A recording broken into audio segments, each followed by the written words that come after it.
Hello student, তোমাদের সবাইকে Surajit Manna creations চ্যানেলের পক্ষ থেকে সুস্বাগতম। আশা করি তোমরা সকলে ভালো আছো। আমি তোমাদের জন্য এই ভিডিওটিতে তুলে ধরছি দশম শ্রেণীর ভূগোলের তৃতীয় অধ্যায় বায়ুমণ্ডলের জোয়ার ভাটা থেকে একটি লং প্রশ্ন অর্থাৎ বড় প্রশ্ন অর্থাৎ 5 নম্বরের প্রশ্নের সম্পূর্ণ সমাধান করছি।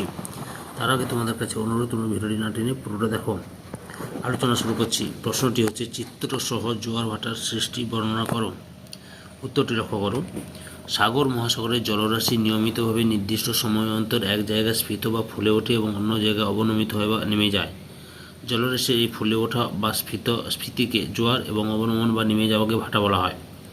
বিজ্ঞানীদের মতে প্রধানত দুটি কারণে জোয়ার ভাটার সৃষ্টি হয়, যথা: 1 নম্বরে পৃথিবীর উপর চাঁদ ও সূর্যের আকর্ষণ বল। নিউটনের মহাকর্ষ সূত্র অনুসারে এই বিশ্ব ব্রহ্মাণ্ডের প্রতিটি বস্তুই একে অপরকে আকর্ষণ করে। সুতরাং গ্রহ, উপগ্রহ, সূর্য প্রভৃতি প্রতিটি জ্যোতিষ্কই পরস্পরকে আকর্ষণ করে। এই হিসেবে চাঁদ, সূর্য ও পৃথিবী একে অপরকে আকর্ষণ করে। তবে সূর্যের তুলনায় পৃথিবীর উপর চাঁদের আকর্ষণ বল বেশি হয়। যদিও চাঁদের তুলনায় সূর্যের ভর প্রায় 260 লক্ষ গুণ বেশি, কিন্তু পৃথিবী থেকে চাঁদ যত দূরে আছে, সূর্য রয়েছে তার থেকে প্রায় 389 গুণ বেশি দূরে।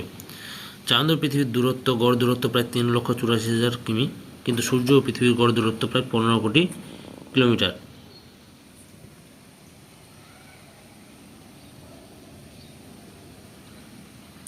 এর জন্য জোয়ার ভাটা সৃষ্টির ক্ষেত্রে চাঁদের আকর্ষণ সূর্যের আকর্ষণের প্রায় 2.2 গুণ বেশি। তাই প্রধানত চাঁদের আকর্ষণে পৃথিবীর জলরাশি ফুলে ওঠে অর্থাৎ জোয়ার হয়। সূর্যের আকর্ষণে পৃথিবীতে জোয়ার হলেও তা অতটা বেশি বা প্রবল আকার ধারণ করে না। তবে পৃথিবী, চন্দ্র ও সূর্য একই সরলরেখায় অবস্থান করলে জোয়ারের তীব্রতা বেশি হয়। এই ছবিটা অঙ্কন করবে, তোমরা আঁকবে জোয়ার ভাটার সৃষ্টি। 2 নম্বর, পৃথিবীর আবর্তন গতিজনিত কেন্দ্রাতিক বল।